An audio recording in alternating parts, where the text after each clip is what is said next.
En nuestros días vivimos en la civilización tecnológicamente más desarrollada. En parte, esto crea un espejismo de omnipotencia perfectamente irreal, como la naturaleza se encarga de recordarnos cada cierto tiempo en las más variadas latitudes. Además, nuestra dependencia de la electricidad hace que seamos, al tiempo que la sociedad más poderosa, también la más vulnerable. Les hablamos del efecto Carrington. Aunque suele obviarse entre los factores que explican las variaciones del clima en nuestro planeta, el Sol es esencial. De hecho, junto a los océanos es el elemento fundamental para explicarlo.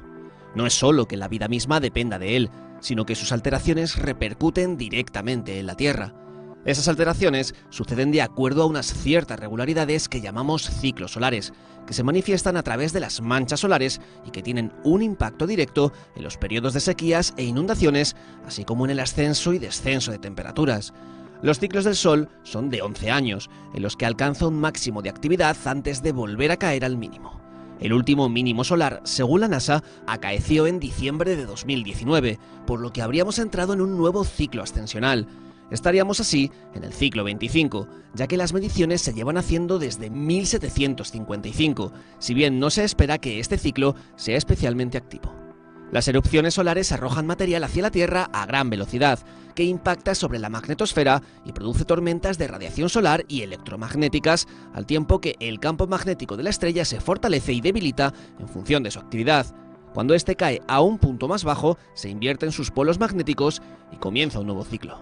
Dichas erupciones solares causan problemas en nuestra tecnología, particularmente en los sistemas eléctricos, GPS y satélites de comunicación, llegando al extremo de haber causado apagones en ciudades y regiones enteras. Y es que las tormentas solares pueden causar daños de gran alcance, algo de lo que no somos conscientes. Si se diesen las circunstancias, que no son tan improbables, podríamos sufrir el llamado efecto Carrington, así bautizado por el astrónomo británico que lo investigó en 1859. Se conoce como evento Carrington una extraordinaria tormenta solar, seguramente la mayor en 500 años, causada por la radiación electromagnética en la cromosfera del Sol, que al emitir partículas de alta energía que alcanza la Tierra, colapsan las redes globales de las que depende la electricidad. En el mundo occidental producirían un caos sin precedentes. Todo dejaría de funcionar. No se trata de un fenómeno improbable, por el contrario sucede con relativa frecuencia. De hecho, en julio de 2012 tuvo lugar una explosión solar de magnitud semejante, pero no se dirigió hacia nuestro planeta. Sin embargo, los científicos aseguran que antes o después tal cosa ocurrirá. En 1859 su efecto no fue muy grave porque la importancia de la electricidad era mínima. Apenas colapsó las redes de telegrafía. Pero nuestras sociedades dependen hoy por completo de la electricidad. Si hoy sucediese otro evento Carrington, el desastre sería de proporciones descomunales. Y los físicos aseguran que la duda no es si sucederá, sino cuándo sucederá. Don Alex, hablando del Sol, elemento decisivo en la conformación del clima, lo hemos comentado en alguna ocasión, pero debemos seguir recordándolo. Océanos, Sol, es lo fundamental, no las cosas que nos están contando. Sí, bueno, recordamos a Milutin Milankovic, matemático astrónomo serbio, que crea su teoría, que ya está demostrada, ya no es una teoría, es una realidad científica. Es una teoría, pero no en el sentido de hipótesis. Sí, sí. Mucha gente confunde teoría e hipótesis. Sí, no, pero voy a ver si lo puedo explicar en breves minutos. Milankovic, hasta ese momento, todos los meteorólogos, no existían los meteorólogos como hoy, ¿no?, que abundan, ¿no? Pegas una patada y salen 200 todos. Sí. Bueno, los científicos intentaban buscar las claves de los cambios del clima y no las encontraban. Hasta que llega este hombre, Milankovic, y dice, esto se debe a tres factores.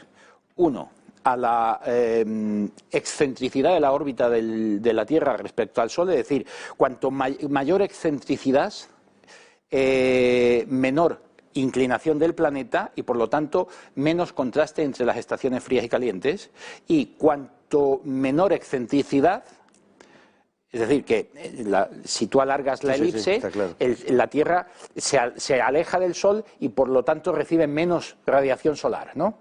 Bueno, y cuando esto se convierte más circular, la Tierra está más cerca del Sol, por lo tanto es justamente al revés de lo que pasa. Hay más contraste entre las estaciones, hay menos inclinación, etcétera. Bueno, pues él esto lo relaciona luego con dos parámetros más, no solamente la órbita, sino la inclinación del eje de la Tierra, que puede variar entre... para acabar, la radiación puede variar en la excentricidad de la órbita entre un 1 y un 11%. Es muchísimo, es mucho.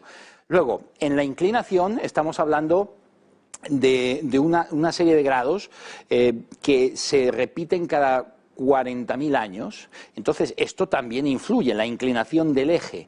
Y por otro, la precesión axial, es decir, el eje puede inclinarse, pero puede, a veces como una peonza, girar en sentido contrario al del giro. Eso es. Y esto hace que se muevan los equinoccios y los solsticios, y esto es cada 26.000 años. Todo esto influye, decía Milankovitch, no es suficiente la potencia del Sol para cambiar el clima, hace falta algo más. Y esto es lo que yo propongo. Esto se demuestra cuando en los hielos fósiles de Vostok, el metano atrapado en las burbujas de ese hielo ártico fósil, resulta que revela que tiene 23.000 años. Exactamente la duración del ciclo de precesión axial de Milankovitch, y queda demostrado, efectivamente, esto es lo que cambia el clima, no solamente el Sol. Ya. Bueno, y entonces, a raíz de ahí, esto nadie lo dice, nadie, o sea, hoy en día hablar de Milankovitch, de hecho, en programas de televisión o de radio, en la televisión, delante de los activistas calentólogos, ¿verdad? Dicen, me vas a hablar de Milankovitch, esto es una falacia, esto no está demostrado. O sea, ellos ya van con la venda antes de la herida para que tú no puedas hablar. Pero lo cierto es que Milankovitch es uno de los grandes hombres de la ciencia, a la altura de Tesla, a la altura de un montón de gente, y él ha demostrado, o sea, los periodos glaciares e interglaciales, y claro, según sus argumentos, vamos hacia el frío. Claro. Bueno, según la NASA, estamos comenzando ahora mismo un ciclo de mayor actividad solar. Según la NASA. Hay otros que dicen que no, pero el Sol tiene sus propios ciclos. Sí, tiene sus propios ciclos. Ya hemos comentado aquí que, según los estudios de la doctora Valentina Zarkova de la Universidad de Northumbria, ahora hay menos actividad, vamos hacia una reducción de la actividad solar, hay una bajada del índice de la radiación magnética del Sol, y por lo tanto esto va a llevarnos a un mínimo de actividad solar. El más conocido es el de Maunder, ha habido otros mínimos con otros nombres, y siempre que ha habido esos mínimos la Tierra ha pasado, sobre todo América y Europa, ¿verdad?, ha pasado por periodos glaciales. Enfriamientos, claro. Enfriamientos, y es que se está hablando de una década de enfriamiento. Y algunos dicen, la doctora Zarkova habla de que hasta el año 2030 y que se postergue hasta 30 años más, ¿no? Pero hay científicos que no se atreven a hablar, que dicen que mucho antes, bastante antes, que esto ya está pasando, o sea que no vamos a tener que esperar mucho. Bueno, vamos a ver, tenemos el evento Carrington. El evento Carrington en fin, sucedió, a lo que sabemos, en varias ocasiones. La más célebre es la de 1859, y en fin, por el científico Carrington, que es el que da nombre al evento, pero que, como digo, no fue ni la primera vez ni la última. De hecho, han sucedido otros antes, lo sabemos con seguridad, y también después el doctor Love apunta a que serían eventos mucho más frecuentes de lo que creíamos hasta ahora. Esto, la verdad es que es para hacérselo mirar a los gobiernos y que no tomen en consideración medidas a tomar, porque esto es inevitable, es como los ciclos climáticos, o sea, es inevitable que haga calor o haga frío, lo va a hacer independientemente de que tú emitas más CO2 o menos 2 o hagas nada, o sea, el hombre no tiene esa capacidad, es imposible. Pues por esta misma razón no podemos evitar un efecto Carrington si viene. No lo podemos, pero sí lo que podemos hacer es prepararnos para él. En 1859 esta gran tormenta solar acabó prácticamente con la telegrafía y con la incipiente industria eléctrica, que en este momento estaba en pañales, debido al pulso electromagnético que hizo que se paralizara esa tecnología. Pero hablábamos de una época en la que no era una sociedad tecnológica. Si esto ocurre hoy, nos devuelve a la Edad Media. Entonces, ¿qué ocurre? Que el doctor Jeffrey Love del US Geological Service de Estados Unidos ha descubierto que la gran tormenta del ferrocarril de 1921, esa tormenta que dejó Broadway a oscuras, la estación central, esa tormenta pudo ser mucho mayor que la de 1859. Luego se ha comprobado por otros científicos que en esa tormenta hubo incendios al unísono en diversas partes del planeta, que fueron provocados, grandes incendios que fueron provocados por esa gran tormenta de 1921. Eso fue un evento Carrington. Desde 1859 a 1921 hay 40, 60 años, más o menos. 62. 62. Y resulta que por registros históricos japoneses hemos visto que en 1720 y tantos, no me acuerdo exactamente, hubo otra gran tormenta en Kioto. En Kioto, sí, sí. En Kioto. También pasaron cosas. Esto ha quedado escrito en las tradiciones japonesas y lo tenemos. Entonces, resulta que no estamos hablando de un evento Carrington cada 200 años. Porque esto es un registro de hace 250 años. Pero si vemos la cadencia entre lo de Kioto, claro, lo de Carrington y lo de la tormenta del ferrocarril de Nueva York, resulta que estamos en una horquilla entre 60 y 90 años. Es decir, que estamos dentro de la posibilidad que en breve, o sea, desde 1921, estamos ahora en el 2021, han pasado 100 años. Puede que estemos ya dentro de la posibilidad de que vuelva a ocurrir un evento Carrington.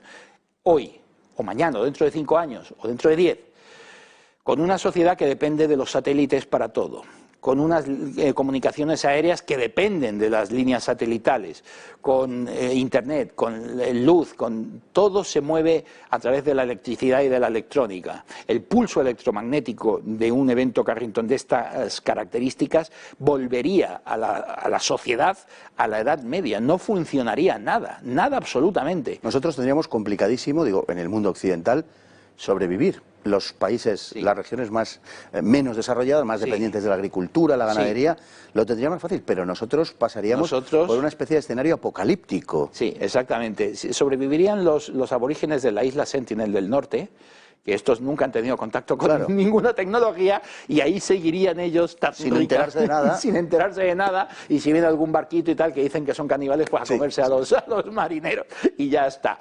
Pero poco más, porque hasta las tribus del Amazonas tienen un teléfono móvil. Sí, sí. Bueno, y no solo las tribus de Amazonas. Yo he estado en África y hasta los Masái tienen su móvil. Sí, sí. Es decir, que y dentro de la manjata, pues te puedes encontrar un televisor, una nevera, o sea, que ni te lo imaginas.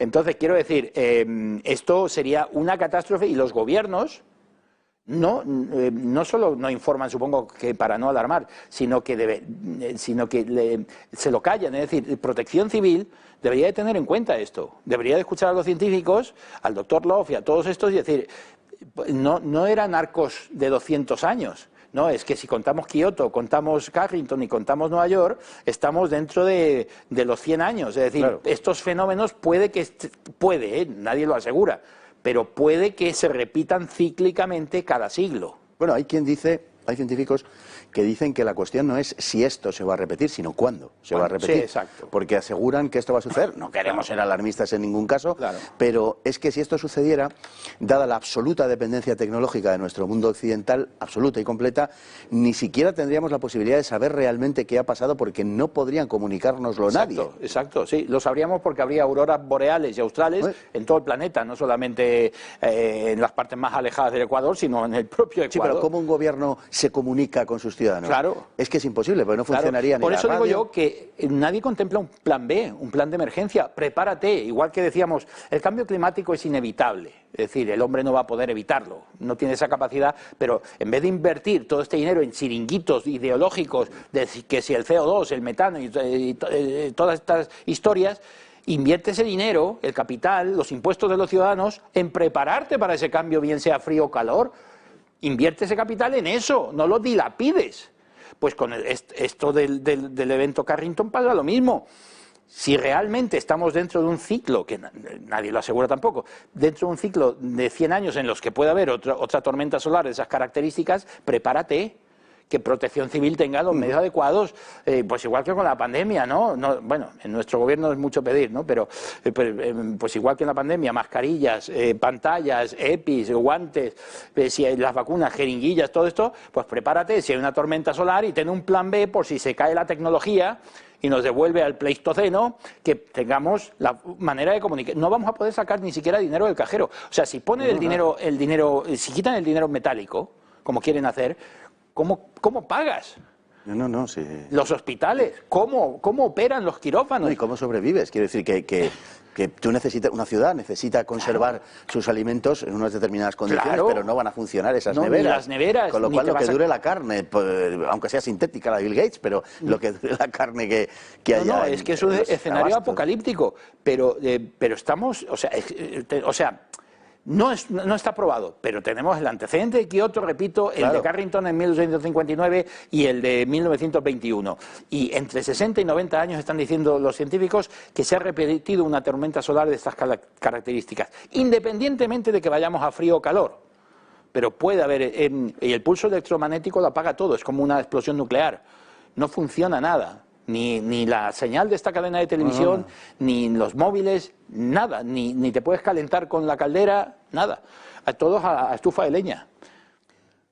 Bueno, en el mejor de los casos. Quiero decir que sería complicado, por eso, porque precisamente sería complicado hasta la comunicación, en fin, con las autoridades, habría un montón de gente que quedaría absolutamente aislada, que no sabría lo que está pasando, no funcionarían los semáforos, los comercios, en fin, sería... Todo lo que depende de la electricidad o de las ondas, las ondas de radio... Claro, por eso decíamos al principio que aunque es la sociedad más desarrollada, más tecnificada, más poderosa, es también la más vulnerable. Porque basta Porque nos hemos especializado en la tecnología y en la vida, en general, en la pirámide ecológica, cuando una especie se especializa en algo, corre el riesgo de desaparecer. El panda solo come bambú. Si desaparece el bambú, desaparece el panda. Y el halcón peregrino solo palomas. Si no hay palomas, el halcón desaparece. Bueno, esperemos que estas cosas no se cumplan, pero no está de más recordar que existe un riesgo objetivo y que harían bien nuestras autoridades, que son expertas en buscar coartadas permanentemente, pues, en fin, en ir planeando un escenario alternativo, como decía don Alex. Muchísimas gracias y muy buenas noches. Gracias a usted, don Fernando. Y ahora nosotros con la frase de la noche, que lógicamente tiene que ver con esto y que dice que solo podemos dominar la naturaleza si la obedecemos. Y es de Francis Bacon, que algo sabía de estas cosas el hombre. Que pasen ustedes muy buenas noches.